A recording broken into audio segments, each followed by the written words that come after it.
is up, everybody? Welcome to another episode of Limited Resources. This is episode number 654. My name is Marshall. I'm one of your Limited Resources, and joining me on the line, all the way from Denver, Colorado, it's Luis Scott-Vargas, fresh off of walking the dog. Luis, how was the dog walk today? Did Julie attack anybody? It was short and sweet. I hadn't checked my messages before I left on the walk, so I called you. I'm like, okay, so we're doing the show this afternoon? You're like, no, we're doing it in 15 minutes. I'm like, oh, okay. So. Yeah, we had producer Jeff and I had a whole chat, apparently without you, but we reeled you in and got you here for our, that's right, Q&A episode here for the Streets of New Capenna cycle. So this is where our patrons ask us questions and we answer them. We've got a whole wide range of topics we're going to cover today on the show. Before we get into that, let's talk about our sponsors channel, Fireball.com. Make sure you check them out for really anything you need magic or in many ways TCG related, right? Like if you need stuff for Pokemon, Flesh and Blood, Yu-Gi-Oh, you can find it at channel Fireball, as well as, of course, you know, the core product there, which is magic. You can find singles in the CFB marketplace. You can get content, both free and paid. That's in the CFB Pro section there on Channel Fireball. Really anything you need over at CFB. And we really recommend checking them out. They always get their stuff shipped out to you quickly, and the customer service, of course, is going to take care of you one way or the other. So once again, we want to thank CFB for sponsoring the show. Make sure if you do pick up something at CFB, use the affiliate code LR at checkout. It does help us out. Also, FTX, if you want to manage digital assets, if that's something that you're interested in, if that's something that you need to be doing, then FTX is the place to go. If you're within the US, it's ftx.us. If you're outside, it's ftx.com. I'll remind you that if you do want to invest in anything, digital currencies or assets or anything like that, to make sure that you consult an investment professional first, as Luis and I are not that, and there is obviously risk involved. But once you're ready, if you're within the US, it's ftx.us and it's ftx.com outside. Of course, the show is also brought to you by you via the Patreon, patreon.com/limited resources. Want to thank everybody who supports us over there. And one of the cool benefits is you get to ask questions on the question of the week there. That's open to all patrons. So if no matter what level you're at, you'll get a thank you card and a sticker for LR in the mail, and you'll have access to that. To the questions for the question of the week, as well as the Q&A episode like this one and a bunch of other stuff. And you even get some other cool benefits as you work your way up. And again, we want to thank everybody for supporting us there. All right, we've got a crack-a-pack here, Luis. We'll kind of cruise through the crack-a-pack because we do want to get to all the questions if we possibly can. But we'll blast through one and get a little vibe check here on how you're feeling about it. First card out is actually it's a foil. It's Vampire Scrivener. That's the uncommon. It's a 4 and a black 2/2 flyer. And whenever you gain life or lose life during your turn, it gets a counter. Just never really came together, right? Yeah, I think I have played this card in exactly one deck. And it was good in that deck. I just had a couple, like I had some life linkers and I had some life payment stuff. But in general, yeah, not really where you want to be. The card's a little too hard to get to work. Yeah. So this is a little awkward, but our next common is Inspiring Overseer. All right, well, I guess we can move on to the questions. I'll just read the rest of the commons, but I mean, there is not a common we would even consider, right? No, not even close. Not even close. So it's Rocks Pummeler, Make Disappear, Exhibition Magician, Capenna Express, Girder Goons. Okay, that's best black common. Rafine's Informant, second best white common. There you go. Expendable Lackey and a Disdainful Stroke. But as we said, there's just no comparison. So that brings us to the uncommons. Obscura Charm. Nope. That doesn't pass the Inspiring Overseer test. How about Illuminator Virtuoso? Is there even a conversation here? This one's a good card. That's a 1 and a white 1/1 double striker. Can get counters. I mean, it's all a conversation, but it's not a very interesting one. It's a quick and dirty. All right. How about Angelic Observer? Excuse me. No, definitely not. All right. I got a conversation here. It's also a white card in rare. Depopulate. 2 white sorcery. Each player who controls a multicolored creature draws a card, then destroy all creatures. I would still take the Overseer, but I do think Depopulate is good. Basically, my list of cards that I take over Overseer are like top 10 mythic/rares like Broker's Ascendancy, Titan of Industry, you know, like the the double shield counter angel with for 6 mana, like all that, those kinds of things. When it comes to uncommons, I can't really think of one that I would even take. Like Disciplined Duelist is a better card if you can cast it, but it's a 3-color card instead of a 1-color card. Right. Psychic Pickpocket is comparable, but I would still rather take the card in the best color that's cheaper. So I don't know. It's pretty nuts. I mean, it's hard for a common to end up this powerful. It does not happen all that often, but it really does mess up a format. Like Sprout Swarm is kind of the epitome of that. If you ever played or heard about Time Spiral draft, basically Sprout Swarm, the common there, 1 and a green, instant, make a 1/1, but it has buyback for 3, so you can pay 5 mana total to have it come back to your hand, and Convoke, which means you can tap creatures to pay for it, which if you think about what the card does, you make one thing, then you make another thing, then you make 2 things, then you make 5 things, because the saplings you make help pay for future copies. That card, I think, ruined that format to the extent that on Magic Online, when they brought that format back, they just take the card out. Yes. Inspiring Overseer is having a similar effect in New Capenna, where like it takes away a lot of the interesting decisions. I mean, you saw it. We opened it as the second card we saw in this pack and basically could skip to the rare, and then opened a good white rare and still didn't take it. Like, right. And I think it also, there's an emotional component, right? Because it kind of took the air out of the Crack-a-Pack, right? I'm like, oh yeah. Inspiring Overseer. Okay, well, never mind.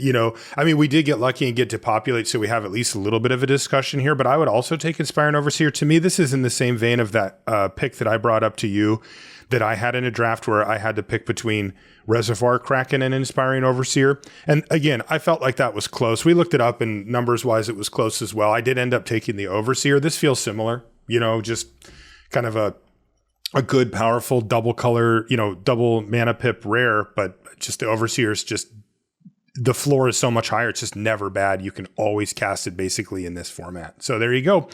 Okay, so we'll take it to the shock of no one Inspiring Overseer. Now, that means, though, that we get to our questions. So let's get into the questions here.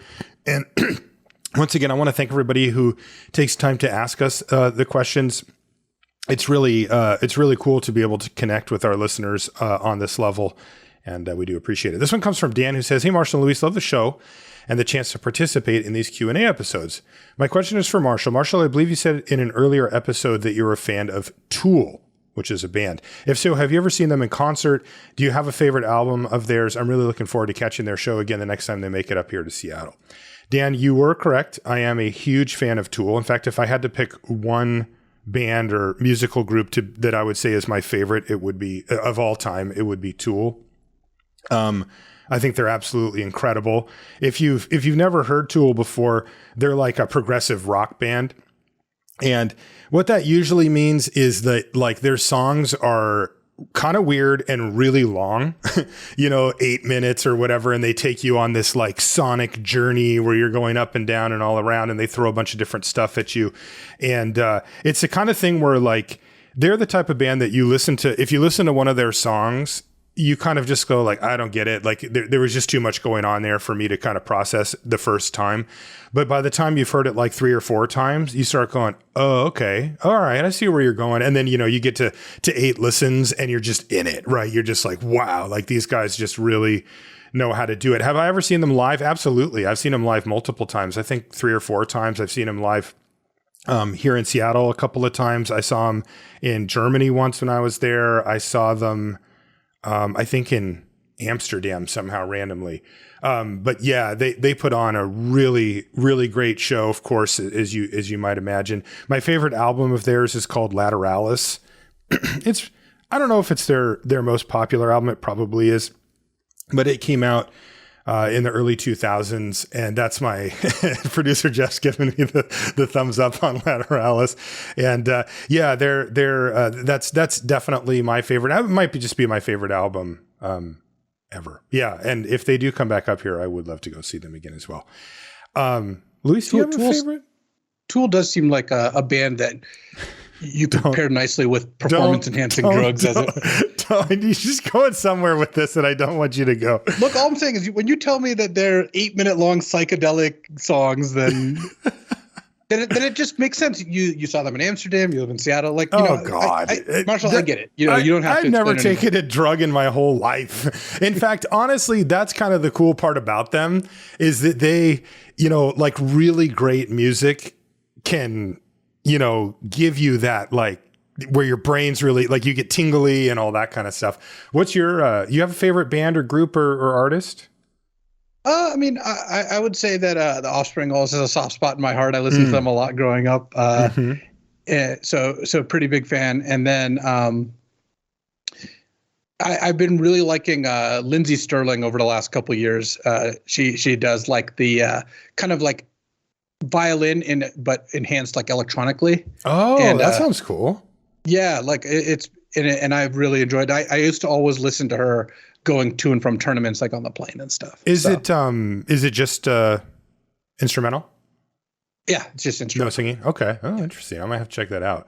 Thanks for the question, Dan. Next one comes from Emmett, who says, why was 5-color a viable archetype in Khans of Tarkir, but not in Streets of New Capenna? Was it the full cycle of dual lands? Was it just the format was slower? Was it morph? Great question. It was some combination of all those things. I think that the biggest reason probably was the speed of the format. Yeah. You just didn't have as much time, or you have in New Capenna as you did in Khans to kind of like do your thing. Also, Khans, I mean, I hate to break it to those listening, was 8 years ago. if you think Khans was a couple years ago, I was 8. Cards were just a little bit different back then when it comes to like how powerful things are. Like we make fun of Inspiring Overseer, but the average power level of cards in the modern sets is, I think, higher than they were back then. Yeah, I think you nailed it. Like there were not either any or I don't remember anybody really going into Khans and being like, I'm going to draft this sweet 2-color deck. There were a few that you could pull off, but you didn't see them that often, and people were more willing, I think, to go to full 3 colors, and that does naturally slow down the format. Also, some of the archetypes that they built were on the slower side. Like if you remember Abzan, the thing that it did was like sorcery speed, pay mana, tap my creature to put a counter on it, right? Like I don't remember what that was called, but Outlast, thank you. That's the type of thing that, if your white creatures are doing that, then they're not turning sideways on turn 3 and killing your opponent or whatever. And in this format, the thing that I would define brokers by, the word is tempo, right? Like you can get something out of the way, hit them for a bunch, do it again the next turn while also building out your board. And believe me, I love that strategy. In fact, that's my favorite strategy in Magic, period. That's why Mana War is my favorite card. But if that's the best thing to do in a 3-color limited format, it's not going to be that 3-color, and it's definitely not going to be 5-color. So good question, Emmett. Thank you for that. Next one comes from our friend Kelsey Ito, who says, hey guys, longtime listener, first time asker, unless you count PAX. That's great. What's your go-to dinner recipe if you're on a budget and strapped for time? For me, the most common meal I eat is taking whatever leftovers I had from the previous meal, making a couple over easy eggs and just putting it on top. Yeah, that's a good one. Oh, you have leftover grilled chicken and vegetables? Bam, throw some eggs on top. Oh, you have leftover pork stir fry? Bam, throw some eggs on top. Gabby makes fun of me because this is my solution to to every meal. Yeah. In general, I would say if you've got the stuff, just a quick stir fry is really easy to make. And then I would say that one of the things I eat pretty frequently now is I just take a can of beans and then again put some eggs on it, and that's it. That's super easy, and I always have the ingredients. So. Well, how do you take the can of beans and then what? Just like a can of refried beans, you just heat them up, and then you put some over easy eggs and some like salsa on top, and you just have your huevos rancheros is basically what that is. Oh, just without the tortilla. Okay, that sounds nice. Yeah. I actually am similar to Luis in that go-to meals wise, it usually involves my wok. My dad taught me to use the thing like way back in the day when I was first moving out on my own. And he was like, I know that like, this seems like some type of, exotic cookware. He's like, but it's actually really easy to use. And it's like usually the fastest way to make stuff that tastes pretty good, where you're not just like throwing stuff in the microwave every day or whatever. So he taught me how to use it. And there's a couple of things with a wok that are important. The wok has to be seasoned, and that just means that it has some oil in it that's been cooked onto it over and over again, usually just through cooking food, but you can also pre-season a little bit. And what that does is it gives it a little bit of a layer of almost like a polymer layer, right? So it's not, because woks are made of carbon steel, which food will stick to. But if you get that seasoning layer, then they don't stick very much. They're not quite like a Teflon pan, but I mean, you can get them pretty well non-stick in that way.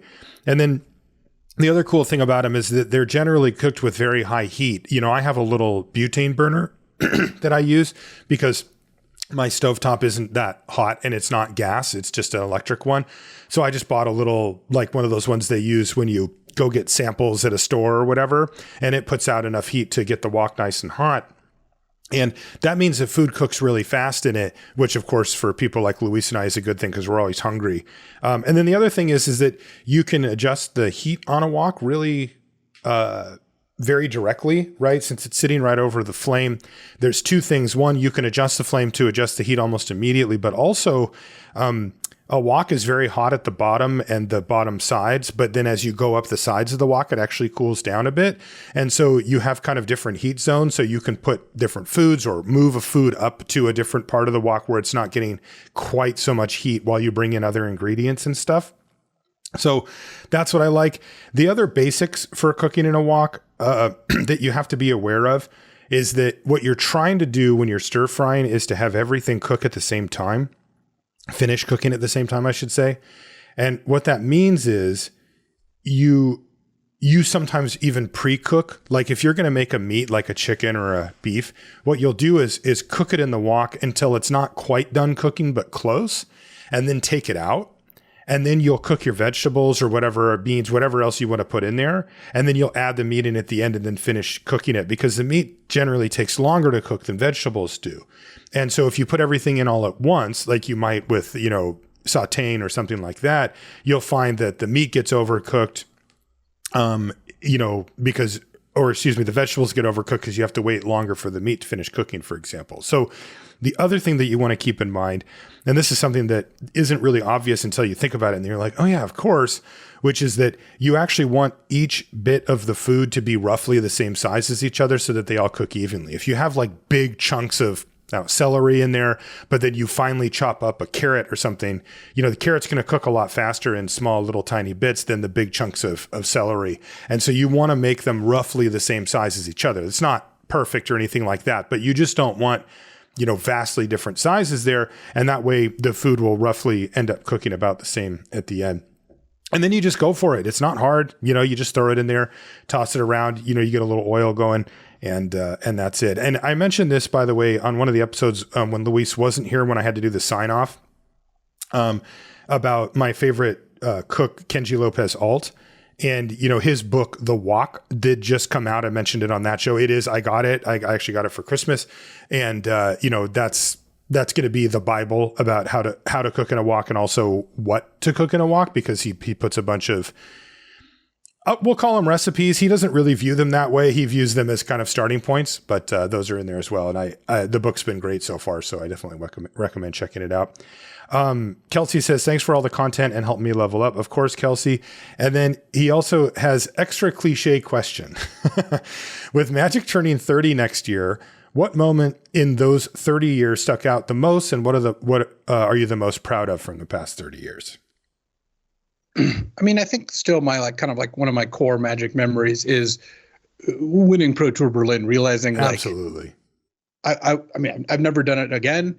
I've made it back to that stage, but haven't managed to take home another win. And it was still a defining moment for me, and kind of also made me feel like I could be a pro, like I could actually do this. And turns out that I could. That worked out all right. So yeah. I don't know. That's something that definitely stands out. And while I am proud of it, I think what I'm the most proud of is really just Team Channel Fireball. Like, we took a team of people who, a bunch of friends. Like, it wasn't like we strategically planned to get, specialists in every format or anything. It was just all our friends. And we ended up really making a name for ourselves and having a lot of success and becoming better friends and all those things that you want out of a team. Yeah, that you guys are now legends. It is funny because from the outside, it seemed more like, oh, wow, look at all these great players or whatever. But I mean, these were people that you knew in many cases because of geography, right? Like these were people that were at the same PTQs you were at or whatever. It wasn't like you were shark hunting for the absolute best of the best. Although you did nab Raptor off of Magic Online, right? I did. We ended up, meeting Raptor via Magic Online, not knowing who this Raptor guy was, except that he was very, very good. Realizing he played at local Bay Area PTQs and then kind of recruiting him to like come hang out and play. And then eventually when he formed the team, of course, he was there. Yeah. Yeah, that's great. I think for me, you know, it's probably obvious, but the moment when Ryan and I decided to start this podcast was definitely my favorite Magic moment or whatever, because I mean, it completely changed the trajectory of my career, my life in many ways. So that was huge. It also just, you know, Luis and I talk about this sometimes, you know, when he's on his walk and we'll just be chatting or whatever about how, you know, we've been doing the show for a long time now, and it's really easy for your brain to kind of filter in ways that aren't really accurate. Like what I mean by that is like, we'll sometimes get a message, you know, from somebody who, you know, it's not just about Magic or cards or stuff like that, right? They'll say something like, maybe they're in the hospital and they're having a really hard time, but they found the podcast and they just listened to it to help get their mind off of, you know, what they were going through at the time. And they felt like hanging out with Luis and I, you know, helped them with that. Or, you know, maybe somebody's going through some mental health thing where they're having anxiety or whatever. And they'll tell us, you know, hey, you know, I'll fire up the show when I'm feeling out of place or, you know, uncomfortable, and it helps center me again or something like that. And, you know, I try to, whenever I see those, I try to send them over to Luis as well as a reminder, you know, that the show has definitely grown beyond the bounds of just a card game, both for Luis and I specifically, but also for our listener base and stuff like that in some circumstances. And, you know, that was not on the docket when we started the podcast, you know, all those years ago. But, you know, the fact that it's still here and that it has that type of listenership and the kind of community that we have around us, I think is really the thing that it's the defining thing of my career. So that would have to be the number one for me. Thanks for the question, Kelsey. And thanks also, Kelsey, for your constant support. He's really just one of the good guys in our community. Ben says, loved the episode about analyzing the traits of successful gamblers. Thanks, Nate Silver. You both are very inspirational people. I ask this because as someone who struggles with highs and lows while pursuing happiness, I am curious, what's the lowest you've felt and how did you recover? Is there any advice you have for people struggling with low points in their life, career, and goals? Thanks and best. Wow. Well, I just brought up some pretty heavy stuff, and we're going to go right into the heavy stuff again here from Ben. Boy, I mean, there's been a few times in my life where I felt really, really low. I think I've been pretty lucky, generally speaking, in that my natural temperament is pretty okay. You know, my equilibrium or whatever, if you will, is relatively happy enough, I would say. I define it as kind of curious and generally okay. So that's pretty good. But like anybody else, I've had lots of ups and downs in life.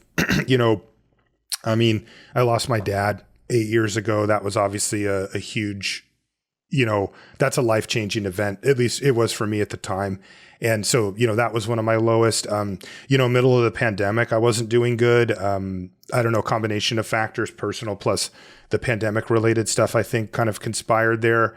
And that was really, really tough for me. I've had some times in my life when, you know, I've made mistakes or done things that I wasn't proud of and really kind of had to reckon with myself about kind of looking in the mirror and going like, hey, where do you want to go here, dude? Like, you know, what's your story? And kind of, you know, sometimes I think it's easy in life to kind of forget, you know, what you stand for, who you are, who you want to be or whatever. And sometimes I've had to have some corrections there just to make sure that I stay, you know, kind of pointed in a direction that I'm proud of and, you know, being who I want to be. How to get out of it? I mean, It's really tough because, Ben, it kind of depends on what you mean. Like, you said low points in your life, career, or goals, right? And I think it's one thing if you have a goal and you face a setback, right? That's a challenge. That's something that I would tell you, things like don't give up, get back in there. Failure is part of the process. You're going to learn from it. It's not the end of a road in any case. You get to keep going, right? But when you say things like a low point in your life, right? Now we could be talking about different things. We could be talking about mental health stuff. We could be talking about, depression or some type of chemical imbalance level stuff. And that I wouldn't, I don't think that pull yourself up by your bootstraps is appropriate advice for people who are struggling with things like that, right? That's where I would highly encourage you to get help in any way that you can from professionals, right? Therapy. I'm a huge proponent of therapy. I've been in therapy for a long time, off and on for various reasons. Just the act of being able to speak what's on your mind to somebody who is impartial is that has huge therapeutic benefit, even if there's nothing else going on, right? Even if there's no tactics or whatever that therapists use, even if it's just simply being able to say, this happened to me and it made me really sad, or, whatever. And I find that extremely useful. And then of course, when it comes to medications and stuff, that's a decision that each person has to make for themselves. And that's why I'm hesitant to give advice about that, because sometimes that's necessary. And, that's where the advice, like, pull yourself up by your bootstraps just doesn't apply. Yeah, I agree with a lot of what you said. What I would want to add to, besides, of course, like therapy being something I'm a big proponent as well of, is part of, you naturally form connections with other people, and I know not everyone has like different kind of like friend groups and personal connections and all that. But when I was going through some really rough stuff, like right when I was getting divorced and like just a lot of really like having a hard time at work, a bunch of that kind of stuff. That's kind of when I see it as like time to cash in those chips and, lean on your friends, let them help you the best they can. And they might not always be able to. Sometimes you do need, again, a therapist or medication, professional help. But, folks like Huey, Gian, and you, like that I could just kind of lean on emotionally really, really did help. And I know that even when, and I've kind of experienced this too, even when you're not in a good place, helping other people can help yourself sometimes as well too. Mm-hmm. Yeah, totally. I think it's there's one other point I want to make about this too, that I think is a pitfall that people fall into a lot, and that you really, really have to try to hammer into your head, which is, you said, Ben said, is there any advice that you have for people struggling with low points in their life, career, or goals? And I think one of the things that makes people believe that they're in a low point with those things, when oftentimes they're in a very natural point of kind of the ebbs and flows of your career and your life and stuff, is when you compare yourself to other people and you say you fall for the trap, especially in social media, but even without it, that everybody else is doing great and you're not, right? I've had to have this conversation with multiple people over the course of my life who kind of didn't really get how the world worked or whatever, where things are rarely what they seem, right? I think the easiest way to look at this, the most illustrative example are famous people, right? People that you would think are like, super rich, super famous actors or whatever. They're great looking people. They're top of the world. They're top of the world, right? And almost always they have major issues, right? The being famous, rich, all of the things that you think that our society values almost never actually brings true happiness to those people. It just doesn't. And you can look at it. I mean, think about your favorite, actors, and, it's very rare that they're just sort of normal people walking the straight and narrow, just sort of living their life and enjoying things. It's like they face issues, we just saw this whole Johnny Depp Amber Heard trial thing that was all over social media, right? I mean, that looked like a disaster, right? Like that didn't look like a fun, enjoyable, healthy relationship to be in for anybody. And you see this over and over again, Ben Affleck, he's back in rehab again. Brad Pitt, he had alcohol issues. It's just like people are self-medicating and stuff because life is really tough no matter where you're at.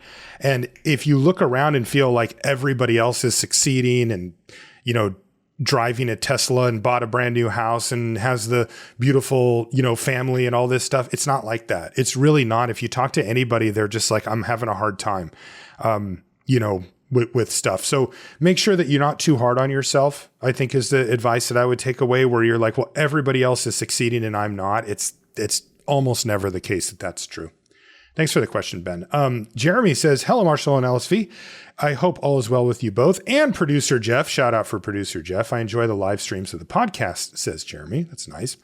Thank you all for your hard work. I have a couple of questions. My first one is something I've been a bit curious about lately. As content creators, I know you depend on sources of income such as Twitch and Patreon, but how do you cover things such as health insurance that traditional employers help cover? You want me to take that one, Luis? Well, I think you should start, though. I have something to say here, too. Okay. The short answer is I have to pay for it. And it's really expensive, and I almost never use it. Yeah, it's insane.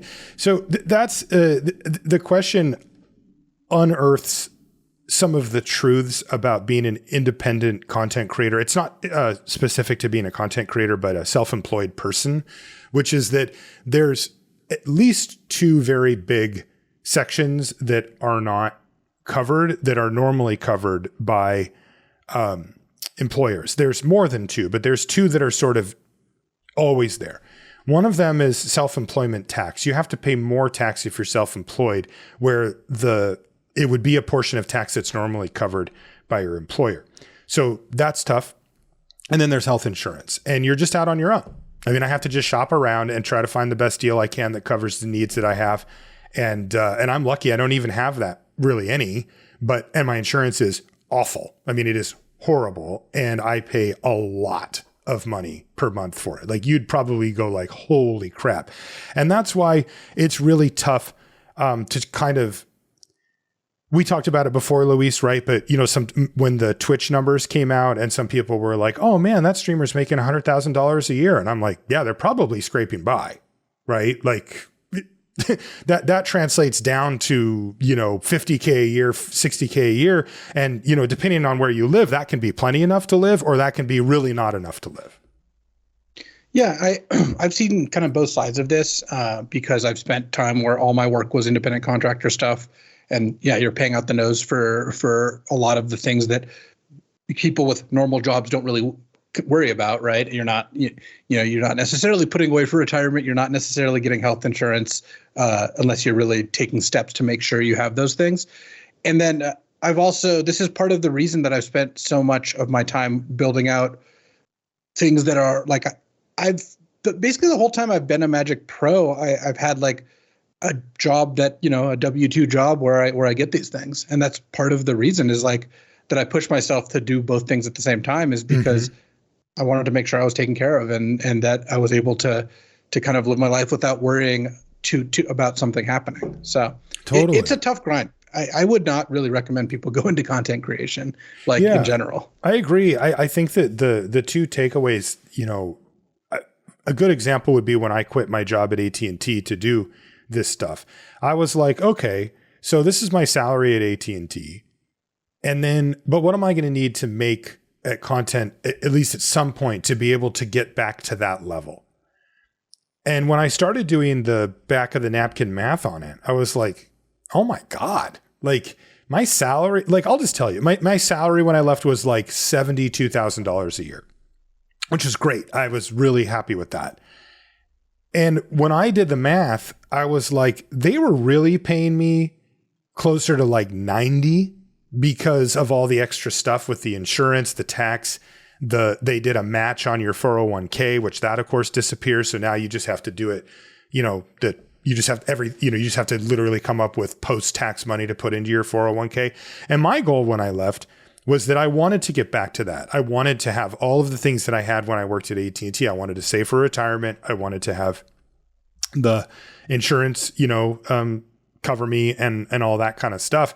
And I was like, wow, like I have to make way more doing this than I did at AT&T. And so that, became my goal. And I mean, I was lucky because I had poker, right? That I could just sort of go put in hours at the casino to translate into money on some level. And so that was okay to help buffer that. But boy, that was really eye-opening about it. And, that's why when you see content creators doing things for money, taking on sponsors, doing Patreon, doing that kind of stuff, if they're doing it full time, they're doing these things because they have to. I mean, it's a choice, right? Like I chose to do this, so I'm going to have to walk that path, and you make the best decisions that you can, but you do have to realize what a steep hill it is to climb. And I agree with Luis. I mean, I wouldn't tell anybody not to do it, but I would say go down the road and keep your regular job. And then if you do feel that there's enough clearance for you to jump, then go for it. Next question from Jeremy is for Luis. Is Constructed Resources coming back? I really like that podcast, and you and BK are great to listen to.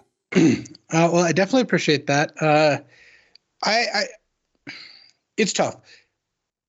BK still wants to do it. I still want to do it, but the timing has just been brutal. You're so busy right now.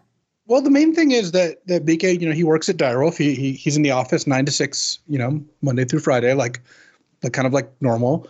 And I get up around 5:30 or 6 every morning, which means I'm in bed. I'm asleep by 10 and I'm in bed by like 9. Mm-hmm. And that doesn't leave a lot of hours in the evening if BK gets off at 6 to record a podcast. So it's not his fault in any way, shape, or form. I love working with BK. He's a great friend of mine. But it just so happens that the timing is not as compatible. Whereas, content grifters like Marshall can just record anytime. I'm just like, I text Marshall, we're recording in 2 minutes. He's like, all right, it's 10 p.m., 3 a.m. I mean, we actually did one 1 a.m. show at once. We did. Yeah, we totally did. We decided that was maybe not the optimal route, but so it's not for lack of desire exactly. I mean, if I wanted it enough, I would still make it happen. But the level I want it and the level of inconvenience it is to record it, especially, given I like limited more than constructed in general, though I still really do like constructed. I never thought of myself as a limited only player. And I don't want to say I have better results in constructed or limited, because the reality is I just have incredible results in both. So you just had to get that in. Yeah, no, it is tough though. I mean, and I'm sure people have probably gotten the feel for it, but Luis is the type of person to fill up every bit of everything that, I mean, he's working 2 jobs all the time, does content, writing articles, streaming, doing this podcast. He's not the type to have just like, oh, I've got 4 hours just blocked out, nothing to do on a Tuesday. He's hustling too. So I will say sense.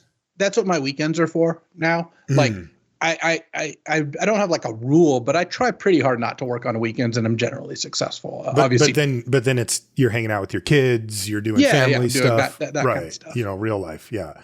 And then I mean, you know what it's like.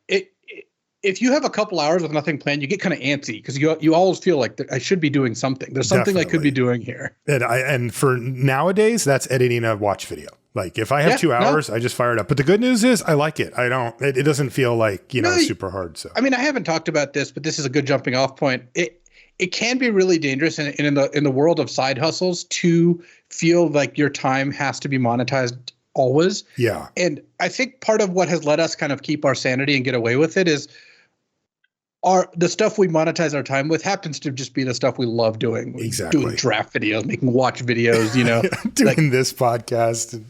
Playing Storybook Brawl. All those things are things that like we would naturally do anyway. So it's not as much, but I know that there's tons of pressure now to be like, oh, what's your side hustle? Or like, oh, you got 4 hours, you should do this. And I have felt this one, monetizing things that shouldn't be monetized. Like it's really easy.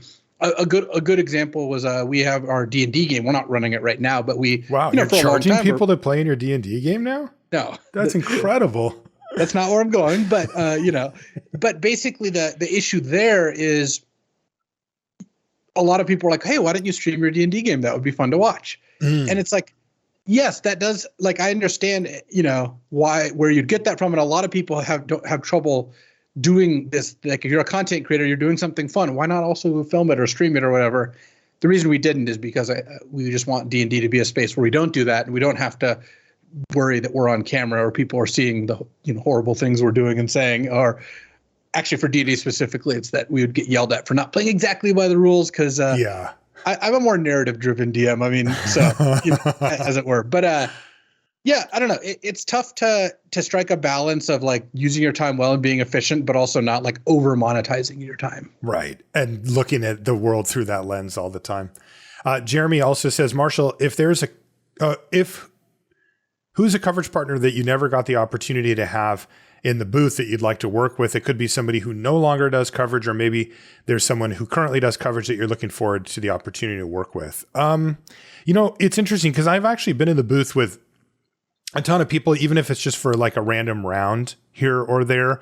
But one person who I've met but have never been in the booth with and would love to have like one round to kind of feel out how he feels about where Magic's at now is Garfield. Like if I could get Richard Garfield in and be like, this is what we do now in Magic, I don't know if he would be like, yeah, that's probably the natural conclusion of, or if he would be like, wow, this is not what I want to know what Garfield actually intended. And I would just ask him that, is this what you intended? And, see what happened. But yeah, he's never been a hyper competitive player, but I think that would be a cool perspective. I'd love to do a round with him.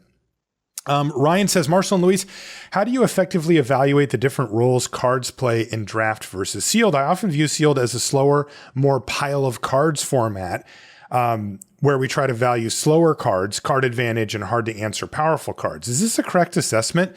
What role does curve play in sealed, especially later in the format? How do the rules of deck construction and gameplay shift accordingly? Thanks for your time and cheers. Thanks, Ryan, for the question. He's pretty close. The short answer is things that are better in longer games tend to be better in sealed. Discard, counter spells are like the two main ones because, people play more expensive cards and more powerful cards that cost more and tend to take longer time to kind of get out, whether it's because they're higher mana costs or higher color requirements. A lot of people splash in sealed. The other is in a lot of sealed formats, artifacts and enchantment removal is good to main deck because everyone it's not like you draft it. Everyone gets a certain amount of, cards of each color, and that tends to mean that everyone also has access to a couple artifacts and usually plays one or two plus an enchantment or whatever. So I think individual sealed formats sometimes have like more nuance to it, but in general, I think if you have the rule of thumb that like sealed is like a turn or two slower than draft, and you're also less likely to just run into an aggro deck in general, you have a pretty good handle on kind of how sealed tends to function. Yeah, another way to look at it that's along the same vein would be, what if you weren't under intense pressure on the battlefield? What kind of cards would you bump up a little bit? What kind of cards would you be like, oh, I actually have some time to play this. This is powerful. It's just, I can't manage to get it out of my hand and not die. You probably will in sealed. So I think you're pretty close, Ryan. I all the stuff you said, I agree with, about it is a little bit more of a slower format. It is a little bit more of a pile of cards. Card advantage matters more. Hard to answer powerful cards are more important. Your curve should be a little bit higher, right? Like just raw power in your deck matters a little bit more, where, we go for a little bit more efficiency in draft. But again, none of these changes are like drastic, right? It's just bumping things up here and there. And then there's certain types of cards that completely fall off the cliff, right? We often see the cards like combat tricks or mediocre 2-drops just completely become unplayable, where you may play those to try to kind of put together a deck that can curve out and run over your opponent in draft. It's almost never the case in sealed. So you're definitely on the right path, Ryan. So stay on that, and I think you'll see some success there. Next question comes from Tim, who says, hi, Marshall. I assume Luis as well. Me and my friend had a discussion recently about avoiding or flashing out counter spells. I wonder if that, we'll figure out what that means. Fleshing out, maybe. So imagine a situation where you have this bomb creature in hand and your opponent has a counter spell. You also have some kind of dorky creature. Do you play the small creature first, hoping to flash out? Okay, so it means like, bait out the counter spell, or do you play the bomb hoping the opponent has a mana leak effect, which you can still pay off? From yours and Elifie's experience, what's the correct play? I think in general, people follow this curve. you start by not playing around counterspells at all, right? You don't even really know it's a thing. Right. And then you kind of get to a point where you even know counterspell's a thing, but you're just someone has a counter and they counter their spell that you're like, oh shucks, I didn't realize that was gonna happen. That sucks that happened. And then you get to about where we're at here, which is I know counterspells are a thing and I want to play around them. I find that people tend to be actually a little too aggressive in terms of playing around them at that level, where too often you're like, oh man, I should play around this, so I'm going to do X, Y, and Z. And mostly, I think people should ignore the prospect of a counterspell, and just cast their whatever good card. Mm-hmm. But I think if you're very sure that they have a counterspell in hand, and you have to again be fairly sure, like you have to, I think have a pretty good read on them, then I would tend to lead with something a little weaker, because especially in limited, if you play a spell into someone with open counterspell and mana, they're just going to counter your spell. Like you can't really afford to not do that. If it's like turn 5, they left 3 mana up, and you cast a 3-drop that's reasonable, they're probably going to counter it. So maybe you don't have to play your workshop war chief on turn 5 exactly. Right. Yeah. Go ahead. I was just going to say, I will say people tend to overestimate a little their ability to predict counters. So don't get like, I've got the soul read. Don't go too far down that path. Yeah. And Tim, in the example that you gave here, you said, imagine a situation where you have a bomb creature in hand and your opponent has counterspell or has a counterspell, right? In that case, you should know what the options are. I mean, you should know in your head right away, it could be this, or this. There's usually only a few counterspells in each format. So you'll know that right away. Obviously, you should weight any common counterspells higher if they're played. Like there's a threshold where like if the counterspell is just a crappy one and not played, then you shouldn't weight it at all. But the likelihood of a counterspell showing up at common, of course, is higher than uncommon, unless the uncommon is significantly better for some reason and sees extensive play. So you have to do that math.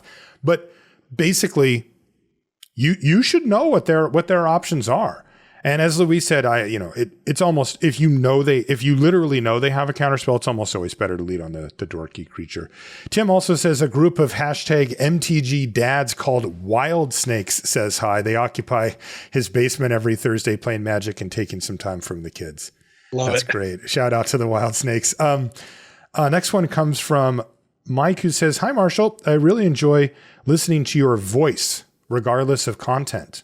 Did you ever consider becoming a voice actor? I think you could read audiobooks really well, maybe for children too. Is that something you would like to do anyway? Thanks to the show.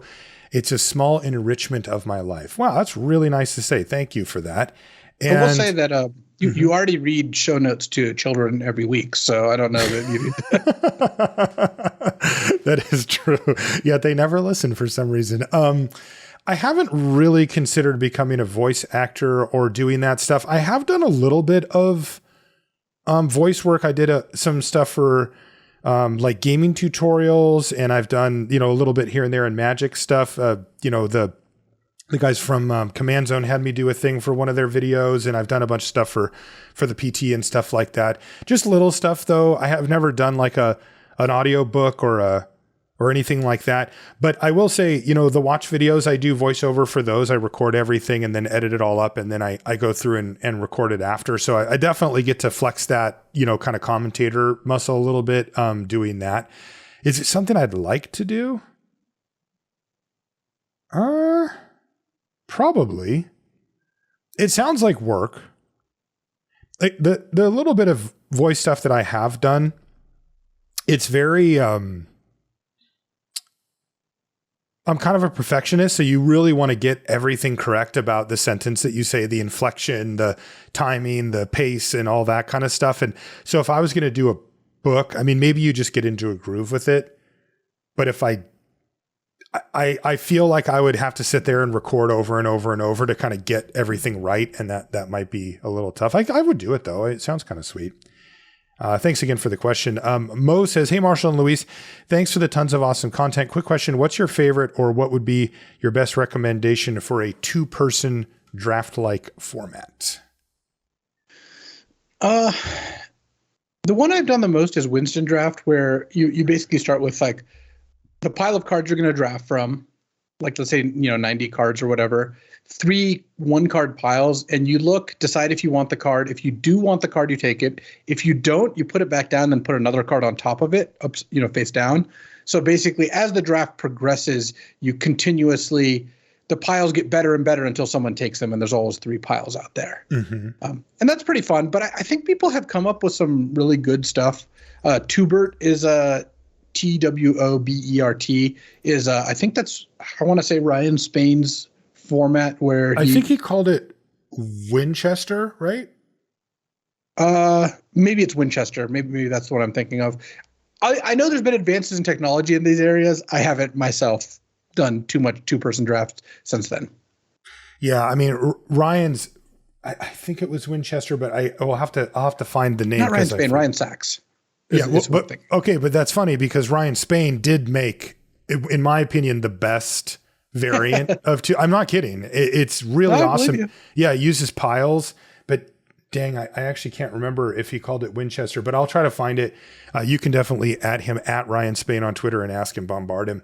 But to me, that was the most fun. He found a really cool balance to doing it, and it makes it a little bit quicker than Winston Draft. Which is nice, but a similar outcome. So yeah, man, I'm really kicking myself for forgetting how to call it. But at any rate, ask Ryan, and he will. He wrote an article about it, and it's really great. I think it's the best way to play 2-player. Next question comes from Atapong, who says, "Hello, Marshall and Luis. Thank you for your great work." Thank you, Atapong. What have been your favorite types of food abroad? Oh my God, that's a toughie.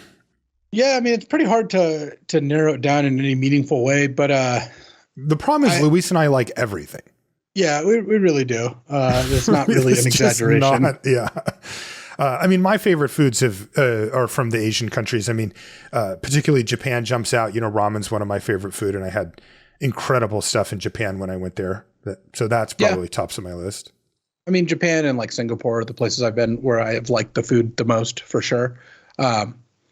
But I also like Hawaii, though a lot of that's still Japanese food. So a lot of that very Japanese influenced. But honestly, when you go to almost any place, the best food from that area, whatever consensus best food is usually really good. Like I've never been disappointed when going somewhere and being like, all right, I got what's the like must have thing? And you can usually figure out what that is. It's usually awesome. It's worth doing, I've found. Yeah, sometimes those cliches are just cliches because it happens to be the best thing. Where do you aim? Like, do you try to find a nice restaurant that has the stuff from the area? Do you find a middle ground, or do you go for like the food truck kind of thing? I like to have a range. You like to do kind of all of the above. Like they all have their place, right? And depending on what you're doing, like. Yeah. A celebratory team dinner, or like, let's say we're going to like when you used to go to PT test for 2 weeks in like another country, you'd aim for a couple like team dinners at like kind of nice place where you could sit down and have the like 3-hour dinner. You want to find out what the cheap like to go or takeout spot is, or like, food truck kind of experience. And then you want to find out what the like kind of fast casual places are. And just they all serve different functions. Yeah. Atapunk's like, what kind of food do you guys like? We're like, all of it. Well, where do you go to get it? Everywhere. It's just like anywhere we can get it. Next question comes from Nikolai Bolas, who says, "Hey, Marshall and Luis, I know you both love Vintage Cube and had drafted it many times each, hundreds of times, thousands. I believe you have even said it is your favorite way to play." That is correct. We have said that. With most draft sets, there tends to be a point where they lose their luster and become less enjoyable, but this never seems to happen with Vintage Cube, despite the fact that the individual cards in the cube change relatively little over time.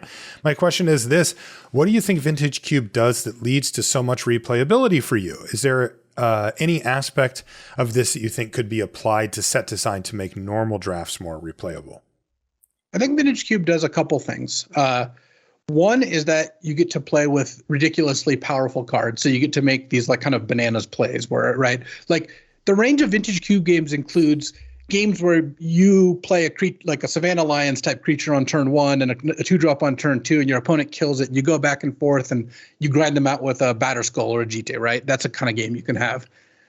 You could also have a game where it's like a control deck against a mid-range deck where like you cast a bunch of counters and card draw and you play this long, grindy, drawn out game where someone ends up landing a torrential Gearhook to win.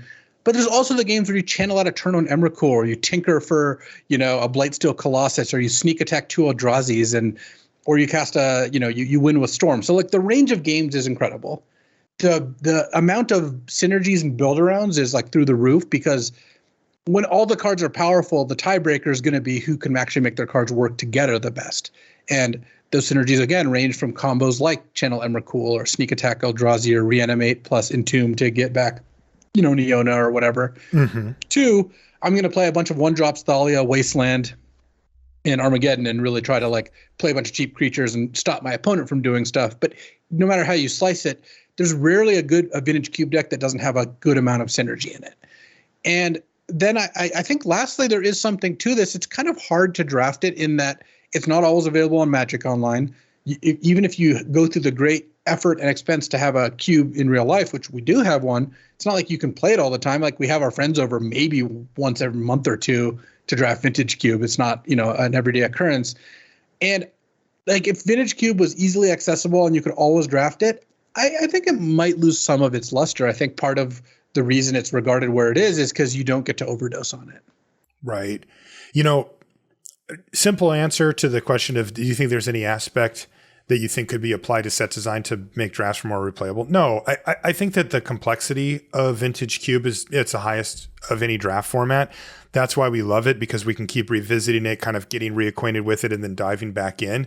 But you could not do that for regular set design. It's just, if you made a set this complicated, it would just turn too many people off, where they'd just be like, I don't get this, and walk away. The limited fans would be super happy though, like us. Thanks for the question, Nikolai. Next question comes from Guillaume, who says, hi from France. What's the biggest thing Luis brought to you, Marshall, and Marshall, you brought to Luis in Magic and in life? Love the work, guys. Ooh, that's a good question. For Marshall, it's really just profit. Like this has been a profitable arrangement. You're supposed to answer the question of what I've brought to you. No, that's what I'm saying. Is I've brought you profit? No, not really. Like that's our friendship is just like you got a spreadsheet. I so little care about that first of all, I never know how much you even owe me for limited resources. Yeah. And second, you'll send me a check and a month later you'll be like, dude, you need to cash that check. Yeah, it's true. It's happened multiple times. On the flip side, I get to message you about my 1099 every year. So. Yes, you do. And about how it's the wrong address and and how I sent it to you, but then you didn't get it. And yeah, I know for me, look, people know that Luis and I are very close, right? We're extremely close friends. We're important people to each other in our lives, outside of the podcast. So that part is sort of the obvious answer. But to be a little more specific, Luis, he's really good at understanding risk taking, right? And when to kind of go for something and when to sit back. And, that comes from, playing Magic all that time and that kind of stuff. But he's more willing to do it in the real world, where I'm more hesitant. Like I have to kind of be told or, convinced a little bit more about that kind of stuff. And, since being much closer with Luis and working with him so closely and stuff, I've definitely taken on a more risky mindset where it's like, hey, you got to kind of push and go for it sometimes. And, one of the things that Luis and I like to talk about when we talk about like careers or job stuff is we talk about irons in the fire, right? Like having the ability to have something do really, really well for you, right? Even though it's admittedly risky, right? So what you try to do is try to have multiple things going on where maybe this could develop into something really cool. And if it doesn't, okay, you take a loss, but then, you've got a couple of other things kind of going all the time. And I've tried my best to try to adopt a kind of irons in the fire mentality. And that's from Luis. Yeah, I think that the flip side of that for me, when it comes to you, is that you're good at talking me down from things that, or giving me the right perspective on how I should be looking at something. Cause sometimes I do tend to maybe go too far on the fast and loose / risky side. So right. it's a good combination. We balance each other out because we'll often ask each other for advice about stuff. That's a we talk about life stuff a lot. That's the thing that's, I think, one of the things why we got so close is because we both actually really care about life and stuff, and we don't just, get home and turn on the TV and just try to forget about everything. Like, we're actually trying to like do this and live this and, get out there and do what we can do. Andre asks the question, if you two were to play 100 limited games versus each other, what win percentage do you think you would have? And have you ever been queued up against each other while playing online? Marshall actually has my number online. I think you've beaten me most of the times we played online. I have. Yeah.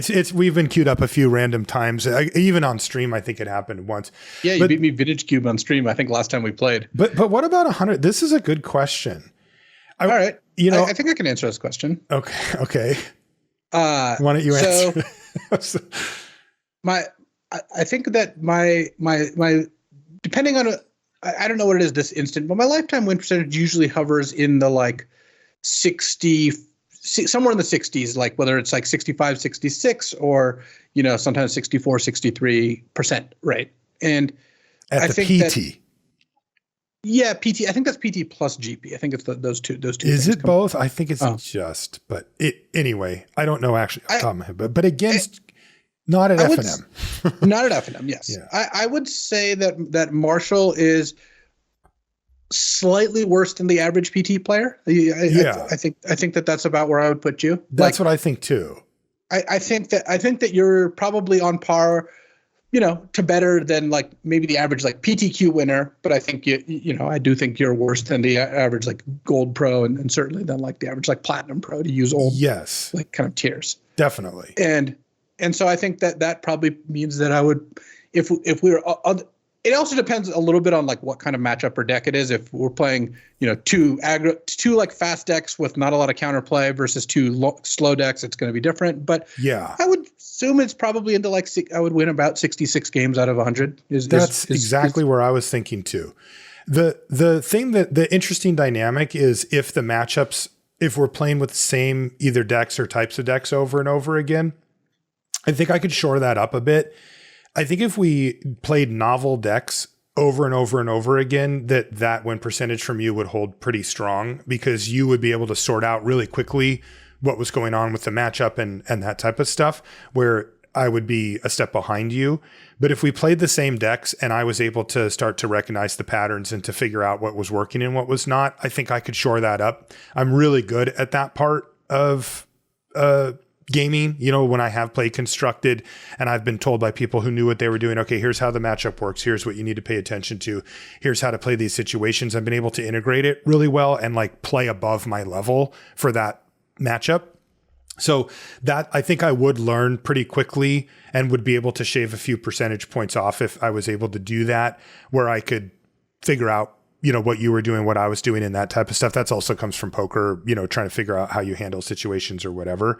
But if it was new stuff every time, yeah, I think you'd win about 2/3 of the time.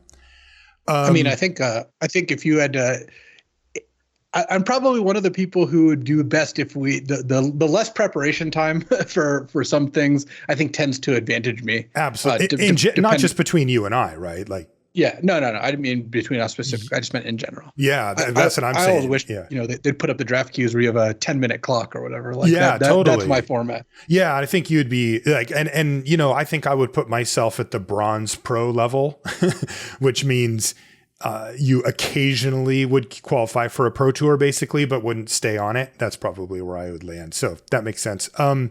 Thanks for the question, Andre. Peter says, hi guys.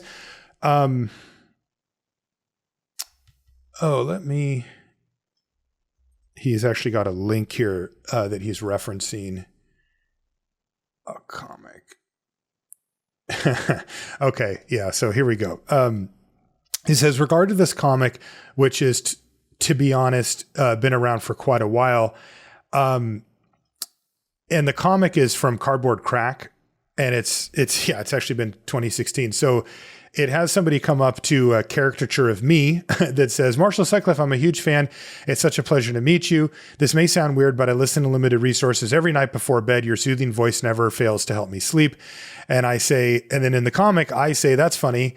That's funny to hear. I actually, and then the next frame is the person already having fallen asleep, having heard it. So with the idea that for whatever reason, this show or my voice helps you fall asleep, at you, Luis, ever used a recording of LR to help soothe Santi to sleep? I haven't, no. Though I suppose that might pay dividends.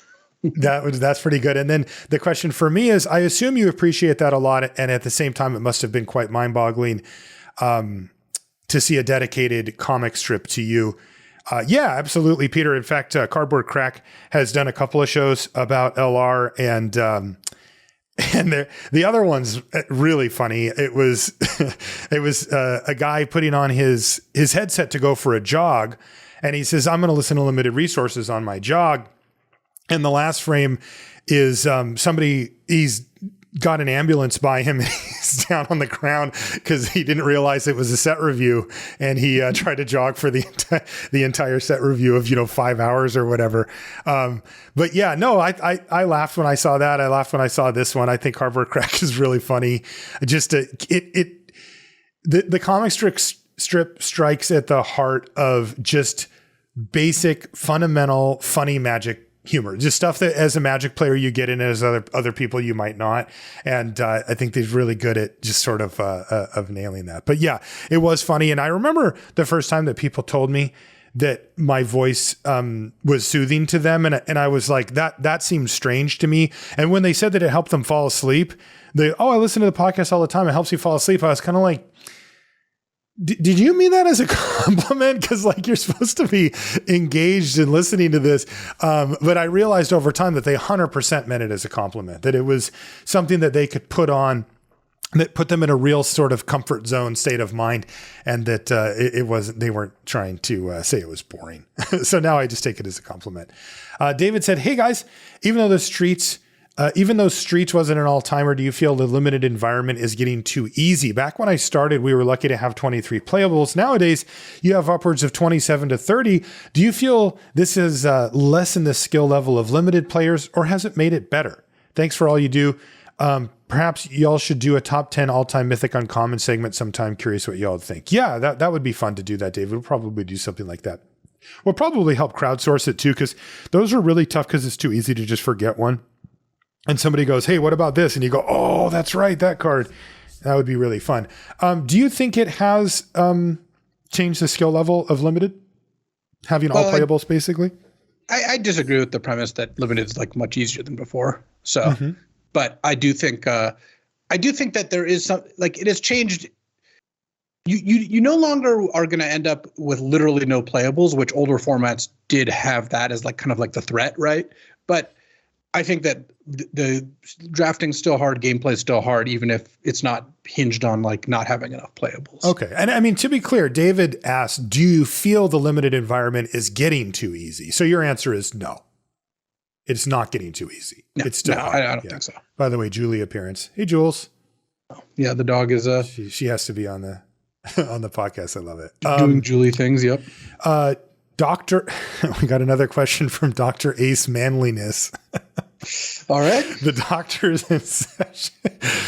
Red Green seems to have been had it pretty rough over the last year. In Streets of New Capenna, Cabaret and Riveteers are likely the two worst families. In Neo, RG Modified never really found its legs. In Mid, RG Werewolves had it pretty rough, which was really tough because that was a werewolf set. The only exception of last year of Standard seems to have been in Vow. Do you think there's a common reason behind Red Green's poor performance lately, like Stompy isn't viable with the current design decisions, or did the color pair just get unlucky when it comes to how pushed its mechanics were the last few sets? Is there something about Red Green that makes it tricky to balance? Wow, great question from the doctor. Yeah, no, that is a really good question. I don't think that Red Green has anything specifically that makes it bad, but I do think that it has gotten the short end of the stick. There's nothing inherent though. No, I mean, sometimes that kind of stuff does happen. Like, for example, there's a while where I think white had a bit of a identity crisis where like white was supposed to be aggressive, but also was trying to balance some non-aggressive themes and ended up being a mishmash. Yeah. But they've, I think, done a good enough job. Well, recently, I mean, white's the best color and has been in a couple sets here. But yeah, in general, I think that red-green has gotten the short end of the stick, but I don't know that that's a specific attribute, like because of any attributes that red-green has. Okay. I guess one thing that they have gone a long way with is green had big creatures as part of their pantheon, right? It's part of their theme, and big creatures tend to kind of suck based on how Magic works, unless you take steps to prevent it. And when they didn't, green really was bad because it's like big creatures get dunked on by 2-mana removal spells, and cheaper creatures pack enough of a punch. One thing, a design decision I really like that they've done lately is they've been, giving out trample like it was like, just free mints at the breakfast buffet. Like, and I think that actually plays really well because one of the ways you make big creatures better is to give them trample. Trample is a great mechanic. I think it's actually a really solid mechanic. And I think that as a result, green tends to play a lot better because they're like, hey, have trample, here and here and here. So yeah, that's a good really way to, because there's only so much power and toughness you can add, and trample is a great way to mitigate, to make a creature better without having to add outright power and toughness. Dan says, hey guys, thanks for the great insights. My question is about leveling up drafting skills. I noticed that as soon as I hit platinum on Arena, in Limited, I start getting stomped in all my games. In your experience, have you found there to be an order of skills that progress at different stages of a drafter's experience? Getting stomped is because you're playing against better players, right? Yeah, I mean, it's like kind of like how do you want to slice it? Like, it's not like you haven't gotten worse, but relative to the field you're facing, yeah, you're worse than you were before. Right. That's the hard part, because also Limited, one of the reasons that we try to talk about everything in Limited, from gameplay to drafting to deck building, is that everything compounds, right? If you draft a really good deck from a fundamentals perspective, a good curve, your mana is really good, right? You have to mulligan less often. You're more likely to be able to deploy your threats and your answers before you're on a timely fashion where your opponent may not. And so now your bad draft pick or your sketchy deck build decision starts to see itself in the actual games, and really solid, good players are good at all three things, right? They're disciplined in the draft. They know when to cut stuff from their deck. They know how to build a good curve, prioritize curve over power level in certain situations, etc. And then they'll also play well. And you may be good, Dan, at a few of those things. Maybe your deck building's really improved. You listen to the show and you're putting out some really nice stuff, but your gameplay's a little behind. Or maybe you've got a leak in the actual deck build portion where you're not building solid mana bases, or you're a little too greedy with some splashes, or willing to push the boundaries of that type of stuff. And then now when you start playing platinum level players who are solid across all three, generally speaking, you're going to start losing, right? Because your leaks start to show when you play against better players. You can get away with a lot if you're gold, because you might be playing people who are relatively new or still learning how to play. And, so you're going to have to probably do a little skill assessment, Dan, to try to figure out where it is that you're differing from the competition so that you can continue to level up. A lot of times it's just from playing, but a little bit of active looking doesn't hurt either. Running your final deck builds or your drafts, if you're on 17 lands, through people that you trust. You can go to the LR subreddit or friends or whatever and say, what would you have done differently about the build and the draft, can really help highlight, any type of issues that you may have there. Corey says, okay, totally not based on a real life experience, ... Genius or grifter. In order to make an MTG event on time, it just says, had to go to local Kohl's to buy clothes because the laundromat at my place was out of commission. Oh, there's a my place in there, Corey. You slipped. Otherwise, would have had to wear some real garbage clothes. I mean, I feel like wearing the stanky clothes would have been grifting on everyone, but maybe it was my wallet that was ultimately grifted. Yeah, I mean, this is a weird genius or grifter. Yeah, I guess you kind of got to do what you got to do, but I think you did the right thing, Corey. I think so. I guess I would call it genius then, given absent any other anything else that you could say. Right. It's definitely not a grift. I would not call it a grift. Not a grift. So genius. And thanks for doing so on behalf of everybody that would have had to sit next to you. 2 more questions. This one comes from Christian, who says, this one's from Luis. When smoking a brisket, fat side up or fat side down? Almost across the board, you want fat side up for any cut of meat, because as the fat kind of melts, you would rather go into the meat than not. Then just drop off. And that actually leads to another kind of common misconception that grilling burgers is better than like doing them on like the stovetop. But part of the reason a lot of folks hold that you shouldn't do it that way is you don't want the fat from the burgers just dripping into your grill and just going, nowhere. It's turning into garbage, as opposed to on like a flat top, it kind of stays with there and helps it cook it. Yeah. It helps it cook more. So yeah. Generally fat setup is a good idea. Okay. And last questions comes from Varg who says, how would you go about analyzing or summarizing a format like Commander Legends Battle for Baldur's Gate? I understand it may be difficult or unengaging to you if you do not play Commander, but this is a limited draft format after all. Well, this is a tough one because I just have no interest in this for some reason. It's not really for some reason. The reason is because you don't like multiplayer. So it's a draft format that's played multiplayer? I assume so. I mean, we don't even know. I mean, I don't know. I feel like this product, I saw a bunch of people posting stuff about it, and we did get a couple of questions about if we were going to do like a set review on it. And I'm like, no. I'm not interested at all. I mean, maybe I'm supposed to be, but I'm not. Yeah. I mean, it's just tough because when you look at stuff that is not really, built for your interests, it's hard to like drum it up. Like, jokes about profit aside, we do the show because we enjoy playing the formats and we enjoy, limited Magic. And for us, that doesn't really include multiplayer. Like, again, it's the sort of thing where you should play what you enjoy. And if that's what you enjoy, that's like totally great. But I think you'd be able to find a podcast or two about Commander if you looked. So there you go. So I hope that answered your question, Varg. And thanks everybody for all the questions. Really great stuff. And the thing that we love about these episodes is the breadth of questions. It's not just all Magic specific. There's some of that in there, but there's a lot of life stuff too. And that's why we look forward to these shows for every set cycle. And thanks to everybody on Patreon for asking those questions. Again, if you, want to become a patron, is patreon.com/limited resources. And at any level that you sign up for, you get to choose. You will get access to that feed. So if you do have a question for us that you want us to answer on one of these, or for a Patreon question of the week, then you can head on over to Patreon to sign up. And we do appreciate, again, each and every person who supports us. It does mean the world to us, and it allows us to keep doing the show. And that's really important to both of us. If you want to find us on social media, I'm Marshall_LR and Luis is LSV.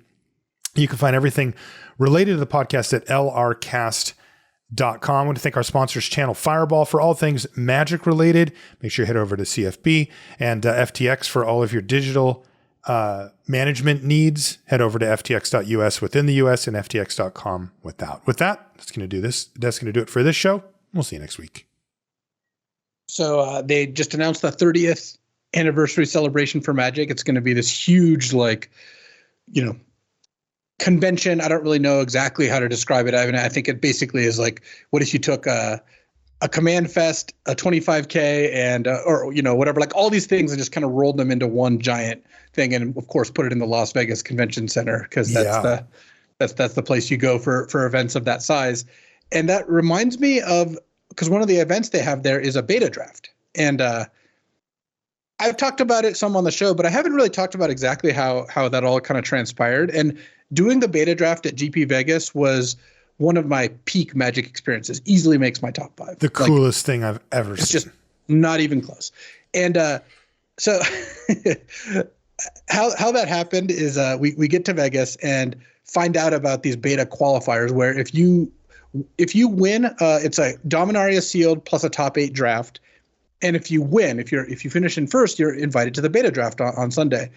And I remember, getting Eric Levine to sign me up. He's one of the judges and a TO. And I'm like, hey, Eric, I really want to play in this. Can you sign me up in this one? He's like, sure. And then I found out, I'm like, oh, wow, the beta draft is during when I'm supposed to be working on coverage. on Sunday. I'm like, well, I'm not doing anything on Thursday. I might as well play in this because like I'm probably not going to qualify. And if I do, I'll figure it out. Well, I ended up going 401 in the 5-round sealed, making top 8. Top 8 was Dominaria draft, and I opened Lyra Dawnbringer. Obviously, one of the best cards to open. It's just an amazing card. And I end up drafting this pretty good black-white deck, and I make the finals. And in the finals, in game 1, and this is actually a really important setup. In game 1, I end up getting to snipe my opponent with Fungal Infection, the 1 black mana instant, give a creature -1/-1, make a 1/1 token. And that it really shook them. I could even see it. They're like, wow, I got completely blown out.